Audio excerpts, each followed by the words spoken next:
Welcome back to the Seedy AF podcast. I'm Jocelyn. And I'm the Omega. Today we're going to get personal with stories about memorable moments and reactions to our line of work. Now let's get seedy. First of all, we just wanted to give a quick explanation for why we haven't had an episode in a couple of weeks and why we might have more sporadic episodes for the rest of 2023. We have a lot of big goals for the year that we want to finish before the year ends. We have the last update for Prince of Suburbia. We are releasing A Shot in the Dark on Steam. And so those are our priorities right now. So we probably will be doing episodes a little bit less frequently, but we still plan to continue making episodes and answering your questions.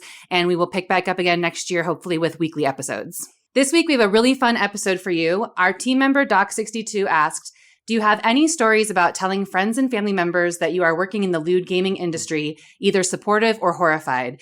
We definitely have lots of anecdotes in both categories, supportive and horrified, and we're excited to share them with you. So to start things off, as far as timeline goes, when we first started in 2017 creating this game, the first game, Prince of Suburbia, no one knew what we were doing at the time because it was also so new.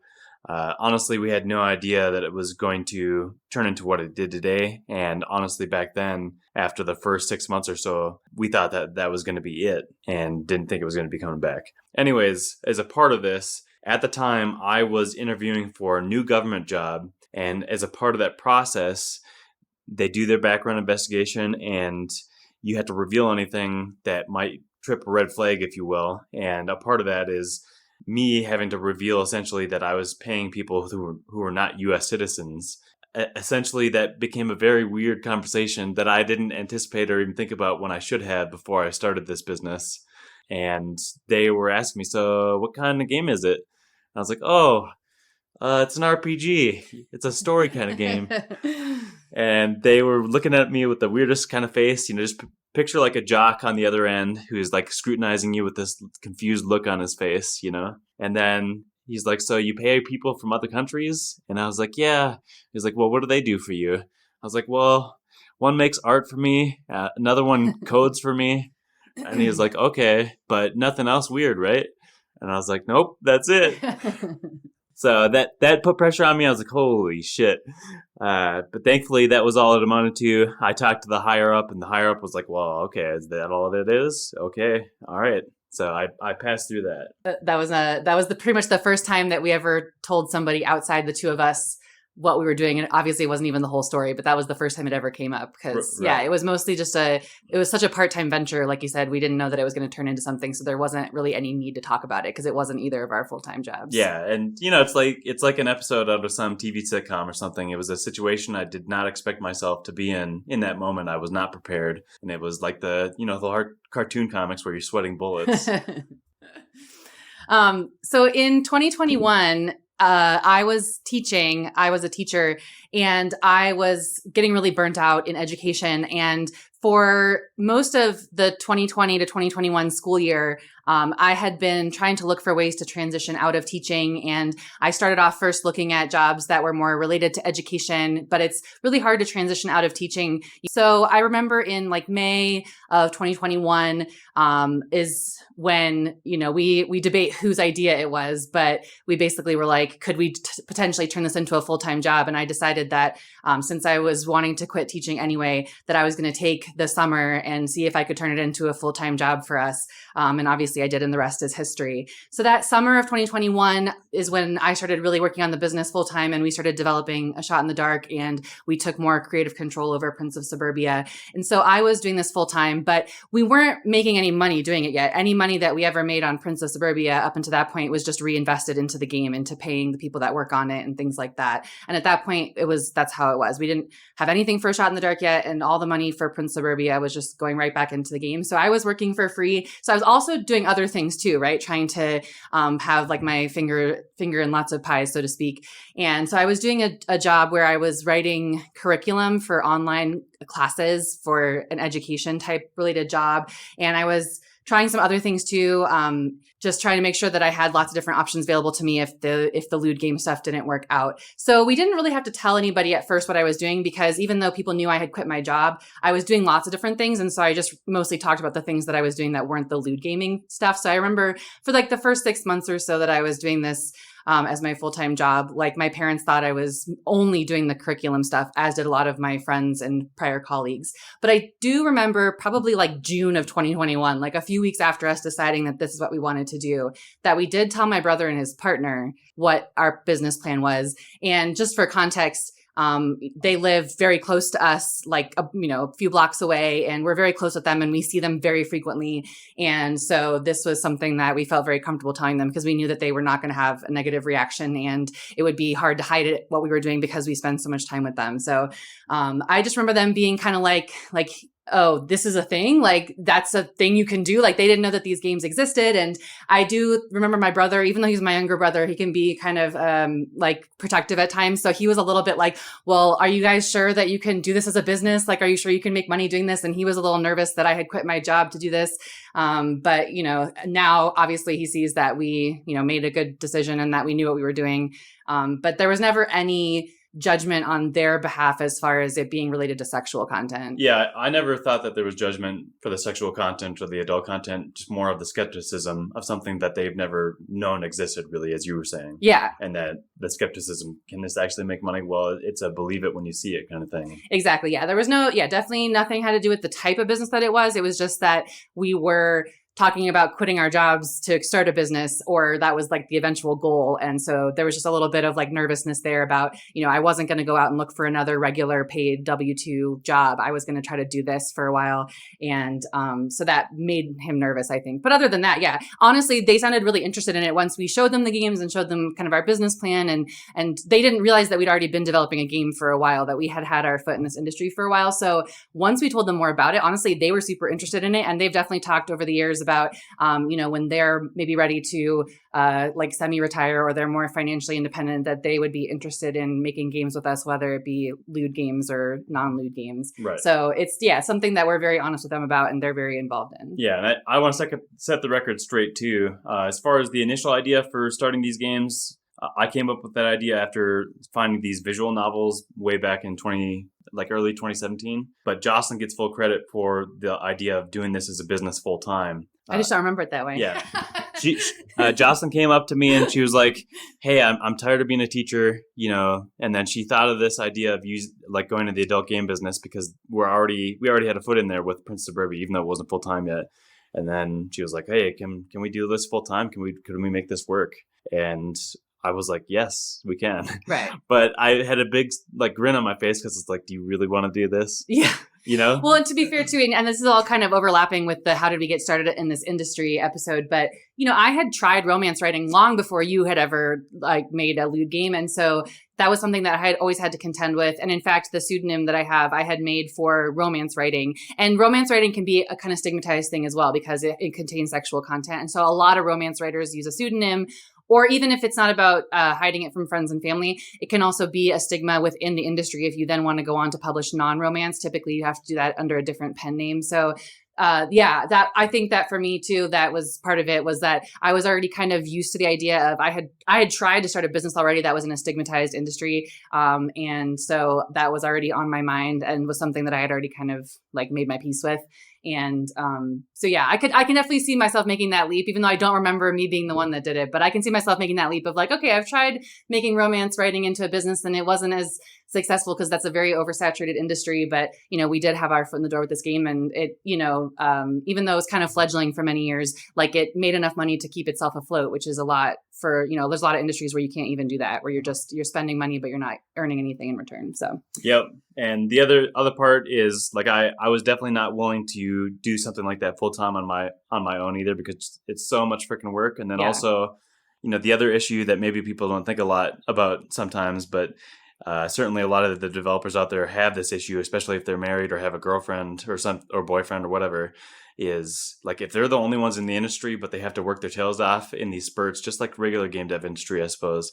It's hard to explain that to the partner who knows nothing about what you're doing in the business, but you're just earning money. Yeah, for sure. Yeah, there was even when I was doing this full time for that first 6 to 9 months before you were able to do it full time, that was always the plan, was to eventually have both of us doing it full time, because certainly it is way too much work for one person to do alone. So after we told my brother and his partner, probably in like June of 2021, I don't remember exactly when we told my parents, probably when they came to visit around my birthday, which is in September. I feel like that's probably when they would have been here. And by that point, we were really feeling confident that we were going to be able to turn this into a full-time business. I had stopped doing all the other kind of side gig stuff that I had been working on. And we were pretty confident that by January the next year that you would be quitting your job to do this full time. So we told them when they came to visit, and they pretty much reacted exactly how I expected. My dad's a little bit more shy, a little bit more conservative, so he basically was just kind of like, well, he was more concerned again about the fact that we were quitting our jobs to make it a business, because to them it kind of came out of nowhere. They didn't realize that we'd already been doing this for months. And so that was kind of his skepticism, was like, well, how much money do you have saved? And like, what's your kind of business plan and that kind of stuff. And once he felt like reassured that we knew what we were doing and that we weren't just making this like we weren't making an impulsive decision, he seemed totally cool with it. It's kind of like, he's kind of like a don't ask, don't tell kind of person. He just doesn't want to know about the sexual content side of it. So he just doesn't really think about it. I think that's like, just knowing him and his personality, I think he just pretends like that part of it doesn't exist. Not because he's like judgmental or doesn't approve, but it just makes him uncomfortable, I think, because he's just a more like shy person. My mom is a really like open person. So I knew that she was going to have no problem with it, because she like has no problem talking about her own sexual exploits and things like that. I probably know way more about her sex life than I ever, like any child would ever want to know. So as I suspected, she had like no problem with it. In fact, she even like offered to like, oh, if you ever need help with anything. And I'm like, no, I'm not going to like ask my mom for help with my sex game. But she was like totally cool with it. Although in hindsight, as I'll tell another anecdote later, but in hindsight, I don't think she really fully understood either what the games are, but whether or not she fully understood what they were, again, that I just don't think there's any judgment about the sexual content part. And she always brags on us about how we created a successful business and we're making money and we support ourselves full time. And in general, I think my parents are just really proud. And like, again, it doesn't really matter like what the content is. They're just happy that we're happy and that we're doing something that we like doing and that we're able to support ourselves. Were you referring to the Inquisition? Yeah, I was going to tell that anecdote later. Yeah, all right. So for the next part, we went to Florida and we went on a vacation. My sister came with. Our daughter was with us too. And we were just laying at the pool and chit-chatting. And as I was talking to my sister, it got brought up that we were going to be looking into going into this adult game business and that we thought it was going to be fruitful. Not just more satisfaction than working for other people, but also like fruitful in the sense of making money from it. And then her initial reaction right away, from what I remember, was like shock almost. And then just kind of a blank face, like not knowing what to say to us. And she's like, really? And we were like, yeah, really. Really. And then I think, we said something to the effect of, like, it's similar to romance novels, but for guys, for the most part. Like, that's where the money comes from, and that's where the audience is. But to me, and this isn't just with my sister, but it's to people in general, it seems to me like the combination of adult-themed games compared to romance novels, like there's no connection in people's minds. It's two different things. Right. I think maybe it's because of the visual element of it. I think also because like video games have been very stigmatized in the past few decades as well. Right. Like there's been those coalitions that have been trying to ban games in certain areas or certain ratings of games and all kind of stuff. Yeah. And video games, or I'm sorry, like lewd games are a little bit more like, it's a niche thing that not everybody has heard of. And so I think people sometimes assume the worst about it. Like it must be this really like niche or like super kinky thing, as opposed to like romance novels. Not that there isn't like niche and kinky content in romance novels, but those are not typically the ones that you're going to find like at the grocery store. So if it's something that you're not really immersed in, like you might imagine that romance novels are pretty like tame. It's only if you're like really involved in that world that you know that romance novels can be just as kinky as any porn or anything else. So I think it's the same thing for lewd games. Like, yeah, I think unless you're immersed in it, you just don't really know like kind of what the spectrum is, and people's minds just assume the worst. Yeah, I do think you're right that the visual aspect is a part of it for sure. And, just spitballing what's on the top of my mind when I think about this. Like, I'm just imagining people seeing like a woman reading a romance novel and be like, oh, she's a bookworm, unless it has like a half naked dude just showing off or something like that. Yeah. Whereas, like, obviously with a guy, if he's playing an adult-themed game, then you're going to be seeing that stuff if you see him doing it on top of that. And then maybe the initial impression is, oh, he's just a really pervy person. Yeah. And also, too, and this ties into, I know, other anecdotes that you were going to tell, but also, too, there's a kind of like stigma against the pornography industry that the romance novel industry is very separated from because, yeah, romance novels are books. And so even though from a sexual content standpoint, they can be extremely pornographic, like they're just not grouped into the same category as pornography, and you can buy them on Amazon and whatever. You can buy romance novel games with written erotic content on the Apple App Store, like places that you wouldn't be able to buy like visual pornography. And so I think that is just an area where, yeah, like especially pornography being for the male gaze is just stigmatized in a way. Whereas like women, we don't want to think of women from a societal standpoint as being as sexual. So I think a lot of people just don't think about romance novels in that way. Although like objectively, if you sit down and look at them, like they're very similar. But yeah, it's just a weird double standard. But the other thing I was going to say too is that I think there's a lot of stigma around the pornography industry that has to do with the fact that like it gets lumped in with pornography made with real people. And I know you were going to talk about an anecdote that you had that was along those lines of essentially like, someone in your life was like, well, I don't support the pornography industry because it's exploitative, but like that only applies when we're talking about real human beings, right? So I think that we get lumped into that even though we're using fictional characters and like hand-drawn art or like 3D rendering, that we still, because we're making something for the male gaze, it gets lumped in with pornography and all of the stigma that comes around pornography and all of the exploitation that happens in that industry that doesn't really apply to us. And I think that's probably what happened too with the accountant, is that we got lumped into that as well. Yep. So specifically for the first thing that you mentioned, that was a family member of mine that maybe they weren't even thinking about it at the moment, but they were shaming me in the sense of like, how can you make those kind of games? And then when I mentioned it, they're like, I have 3 daughters. I could never do something like that. And I'm like, I have a daughter myself, right. And like, we're not making pornography with real women. Yeah. So it's not, you can't compare. Right. Yeah. Like somehow we're explicitly targeting people and abusing them and taking advantage of like porn stars or something like that. Right.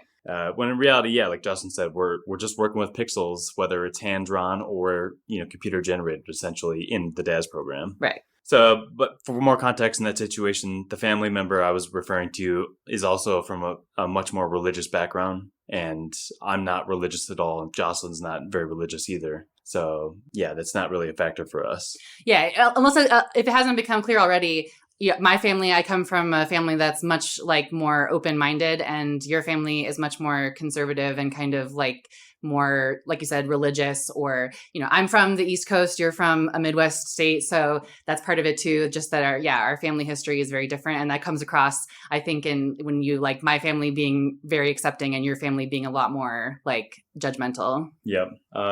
So to move on to the next part, when I told my dad, he has a certain way of talking to me about things that he doesn't agree with. And when I told him that we're making these kind of games and we're going to make money from them, it's going to sustain our way of life and replace our jobs, essentially, he had a similar reaction, like, really, you can do that? Kind of like to your brother and his partner. And I told my dad, yeah, we can do that. And there was skepticism there, as there always is with him. And one of his reactions, the thing he always does is, well, if that's what you want to do with your life, right. Like it's kind of like the shame, but like I'm not going to specifically call it out. I would never do that, but if that's what you want to do. Yeah. And then, deep down inside, whether he is thinking about it or not, I'm sure his intention is to get me to not do that thing. Yeah. And then lastly, for one of his last questions, he asked me, what's the name of the game? And then there was a long pause. I was thinking about, do I actually want to tell him? And then he finally made up the mind for me and for him. And he said, wait, I don't want to know. And I was like, you're right. You probably don't. You probably don't want to know. Exactly. Yeah. I think that's something too that we've talked about, like obviously over the years, we've had to contend with this, telling people, and, we've gotten better at figuring out the best ways to do it and kind of gauging how much people want to know. But, I'm not ashamed of what we do. But I do think, though, that what I've decided is that it makes a lot of people uncomfortable to know what we do. And for their own protection, there's just people that I don't tell, or I don't tell the whole story to, because, it would make them uncomfortable to look up our games and see it. Like, I think we've learned that, if we kind of put it in people's faces, a lot of people just aren't comfortable with that. And while I'm not ashamed of it, I just don't want them to feel uncomfortable around me. And so it's kind of more like, I do it as a kindness to them, which is to just not tell them what we do, because I know that it's going to allow us to kind of preserve our relationship and help them feel more comfortable. And I feel comfortable either way, right? I'm not ashamed of what I do, but I also don't need to like rub it in people's faces, right? So that's kind of where I've landed on that is, yeah, people don't want to know most of the time. And so, we've learned to err more on the side of caution as far as just telling people whatever, like however much they ask is what we tell them. And otherwise we just kind of keep quiet, not because we're ashamed, but yeah, we just don't want to make people uncomfortable. So as far as telling friends goes, I think also too, it's important to know for context here that we live in, which is a pretty major city and also a very like liberal and, open-minded city. So I think that helps a lot as far as telling like friends and people that we've met here. Obviously everybody is different. Every individual is different. So we haven't had like, it's not like everybody's been super accepting, but I think it's more likely here that we find people that are accepting than if we lived in like a really small rural town. When I left teaching, obviously a lot of my teacher friends wanted to know what I was doing, and I was pretty honest with them. Although I really feel like, and this was right in the beginning when, again, I still hadn't kind of learned the lesson of like less is more. And I told them everything. And honestly, I don't think any of them really understood exactly what it was. And none of them really asked me questions about it anymore. And I don't think it makes them uncomfortable. Like they'll kind of joke about it, like, oh yeah, you're making your sex games or whatever. But I don't think they really understand what they are. And I don't think they really care. So it just hasn't been a huge topic of conversation with the friends that I had from before. And then I've made a lot of friends since we started since we started making these games. Because I did come from a very social profession. Teaching is a very like collaborative and community-based profession. And it was very lonely to me to go to a job where I'm working from home and my only coworker is you. And while I love you and I love working with you, it's just not the same as having like a whole team of coworkers that I can chat with and hang out with. So, I started making more of an effort to do things to like make friends, which I hadn't had to really do before because mostly I just made friends at work. So one of the things I did was I did a lot of meetups. Meetup is an app where where people make events that you can go to. And I went to a lot of ones that had to do with like entrepreneurship and business and things like that, because I wanted to meet other people that were doing something like we were doing, creating a business from the ground up. And in general, I found people to be extremely accepting of what I did because I was always very honest about what I did. People thought it was super cool. Most of them thought it was super cool that I work with my husband for a living. Sometimes, again, I don't think people got it. I do remember like I talking to a couple of like older ladies that were like asking me a lot of questions about the games. And they were like, well, do you have a business card? Like you should have a QR code so we can like look up the game. And I was like, no, I'm not going to do that. Like, no. But yeah, in general, I found friends to be super accepting. Now I have a group of friends that most of them work in publishing, but we meet up every week on Wednesdays. We go to a coffee shop or a brewery and we have like a little working group where we all just work together. So we're kind of like coworkers, even though we all work from home. And they think my job is super cool. They always want to talk to me if I need help talking through something. I want to brainstorm something. Like I have really specific sex questions that I need help with to write a scene or whatever. They're all willing to talk about it. And we've definitely gotten a lot of side eye from customers because we will get kind of loud and like rambunctious and be talking super loud about really inappropriate things like how does anal sex feel for men or like all kinds of ridiculous topics. And then we'll kind of look around and realize that we're not alone and other people are giving us side eye. But again, we've never had anybody actually be mad about it. They're just more like surprised. And, but yeah, so far, no problems so far with that. And the other anecdote I wanted to tell about telling friends was, I had a group of friends that I met via like, I think Meetup or some other app. And we had them over for like beer one time. And we had just started, it was like October, maybe. We'd been working on A Shot in the Dark for a few months at that point, and nobody but us two had ever seen it before. And we were talking about it and they were like trying to understand what it was. And one of the husbands was like a programmer. And, we were just like, why don't we just show you? So we brought down a laptop, we loaded up the game. And so it was A Shot in the Dark. Nobody had ever seen it but us. It was on the laptop. And one of the friends' husbands was just this like, he's like the typical YouTuber type that like he could just make anything funny, make anything entertaining. So he was the one like reading the dialogue. They gave the MC a funny name and like he was making jokes about it. And he had everybody, we were just dying with laughter, like crying from laughing so hard. And it was just one of those moments where I remember we looked at each other and we were like, this is so fucking cool. Like what we've made is so cool. And to see real people playing it in person and they were having so much fun and they were so excited. Like I got that feeling inside of like, oh my God, we're really doing something special. And so in that way, I'm really thankful that we have friends in real life that we can talk about this with, because as great as it is to have the online community that we have, and we do have a really supportive online community, there's just nothing like being able to look people in the eye and be authentic and show them what you're really working on and have them be excited about it. Or anytime my friends tell me like, oh my God, your job is so cool. Like, it's just really validating that what we're doing is really cool, even though we do face a lot of judgment. Yeah, I think an important part of that is, it really does make a difference sometimes, the type of people you have in your friend group. Like if he wasn't there, for example, the person that you were referring to, I feel like the mood of what people had once they saw the game could have been different for sure. Yeah. They could be like, oh, what are these weirdos doing? Yeah, this is weird, yeah. Whereas he like jumped right in and played it and had a bunch of fun, and everyone else was having fun watching his reaction as he played, like you said. Yeah. And that really just kind of set the mood and tone right there. Right. Like, hey, this is fun. This isn't something that should be stigmatized. Yep. This is an experience, essentially. Yeah. And yeah, to be fair, we did have kind of the opposite experience, right? It was like, I think we've learned over time, but since that was our first experience of showing somebody our game and like they were super excited, that was great. And then remember we showed another couple and they thought it was kind of like, oh, like weird, like, no, you do it. No, you do it. And then we learned our lesson, like, okay, this doesn't always work. Yep, the reality is that a lot of people are closed off and they're not open-minded about that kind of stuff, or, for whatever reason, maybe they were raised that way and that's just how it is. And, that's just an area where, like you said, we have to keep ourselves in check and not to push too hard about the things that we're excited to be working on and having fun doing and making money off of. So, yep.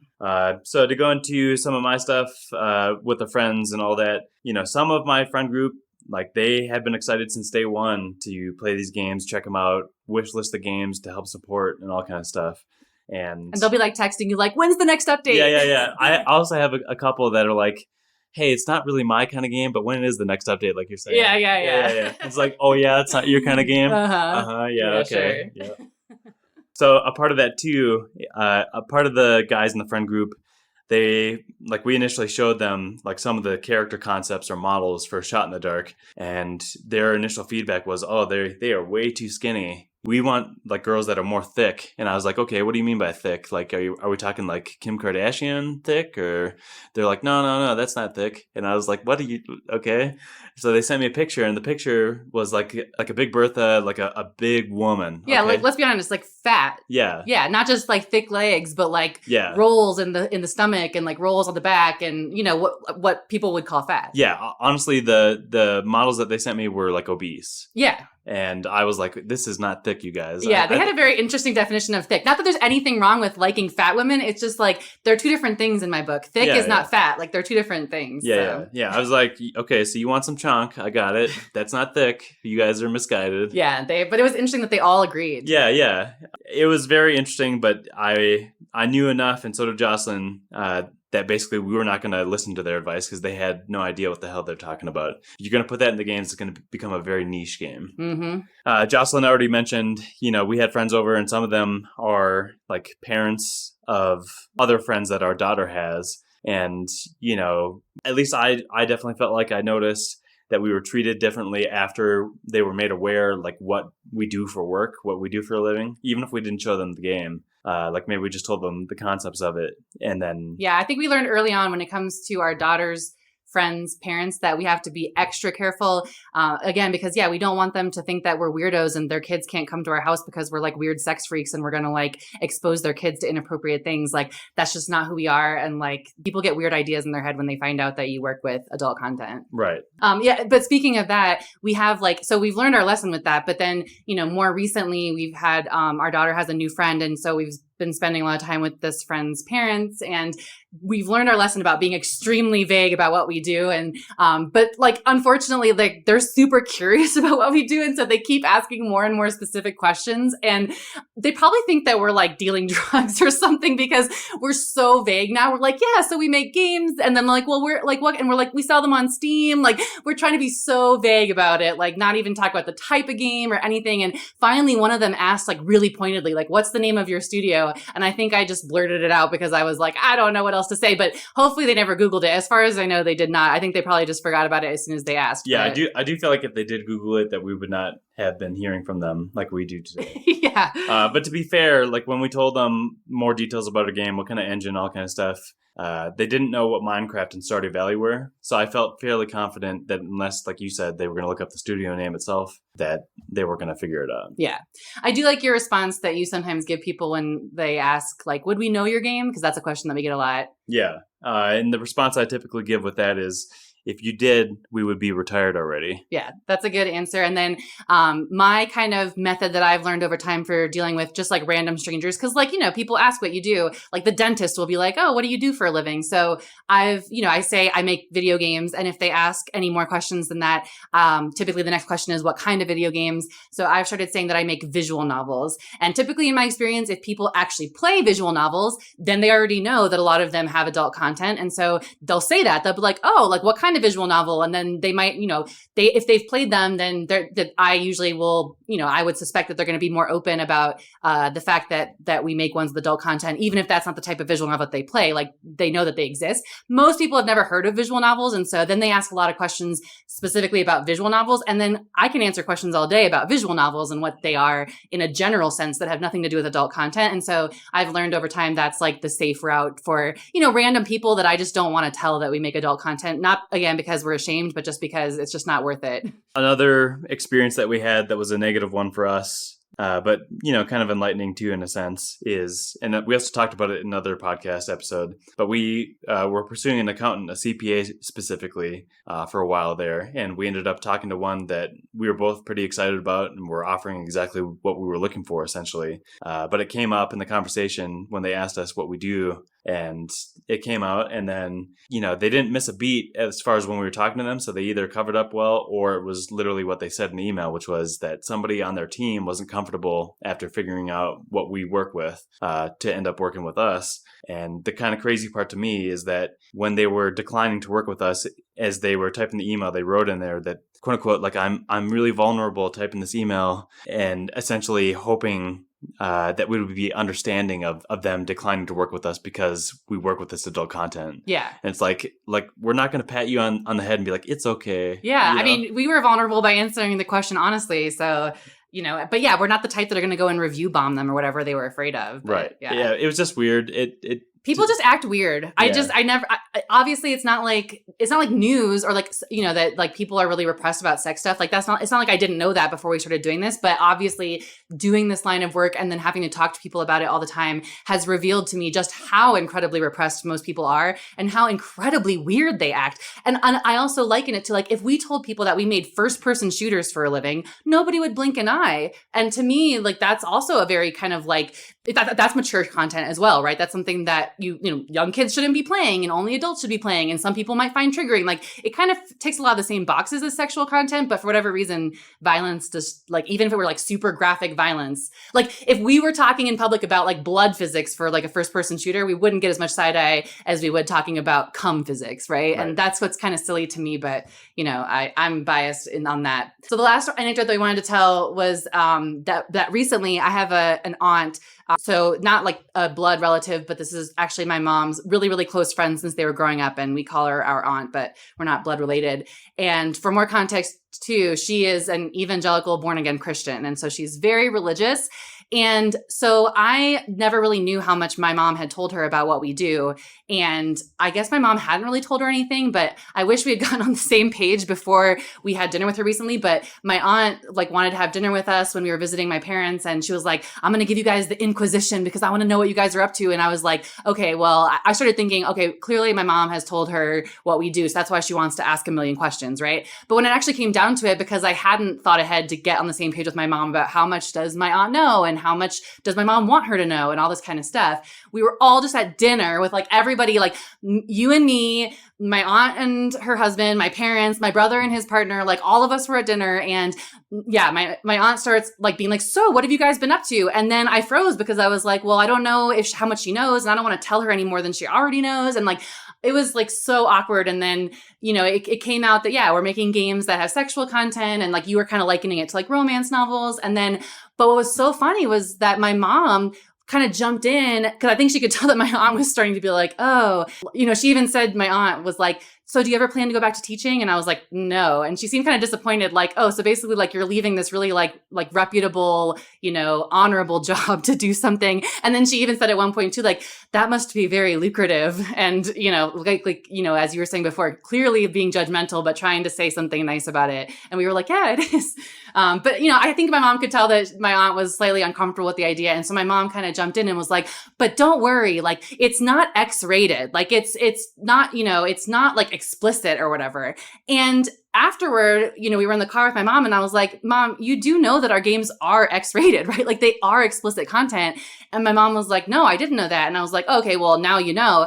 I was like, I just didn't know if you were trying to say that to make like my aunt feel better or if you really thought that. And then I think my mom was kind of embarrassed in that like she realized that she lied to my aunt, but she was trying to defend herself. Like, I didn't know I was lying. And I'm like, no, it's totally fine. I just thought it was interesting that like after all the conversations we've had about this stuff that she still didn't understand that it was like explicit or X-rated.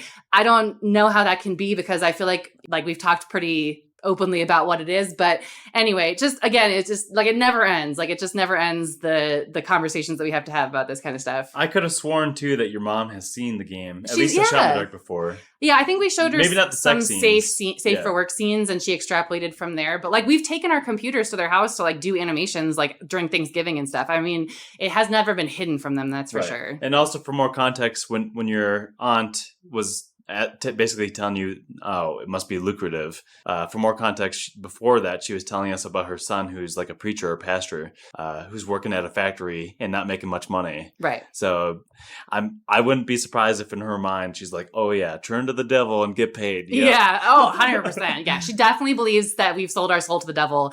And, and my mom was trying to, again, like defend her because this is her like essentially sister. So I get it. But essentially I was like, well, I don't think that, your sister essentially, like, I'm sure she looks down on us now.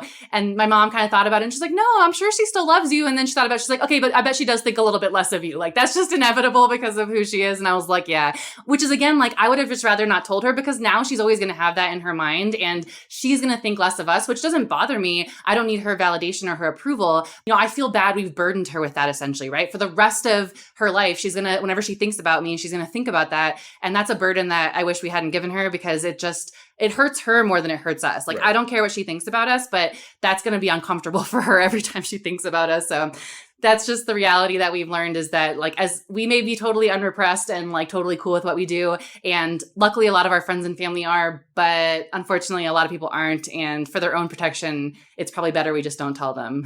So I think that's a wrap on our memorable moments of reactions from our friends and family. It's always interesting to see how people react. And, no matter what reaction we get, like we said, we're not ashamed of what we do. We're happy and proud of what we do. We think what we do is awesome and we love it and we just want to do more of it. If you have more questions you'd like us to answer, please reach out. Whether it's about the industry, our games, or us personally, we're happy to answer all the questions. We hope we planted some seeds with you. See you next time. Bye.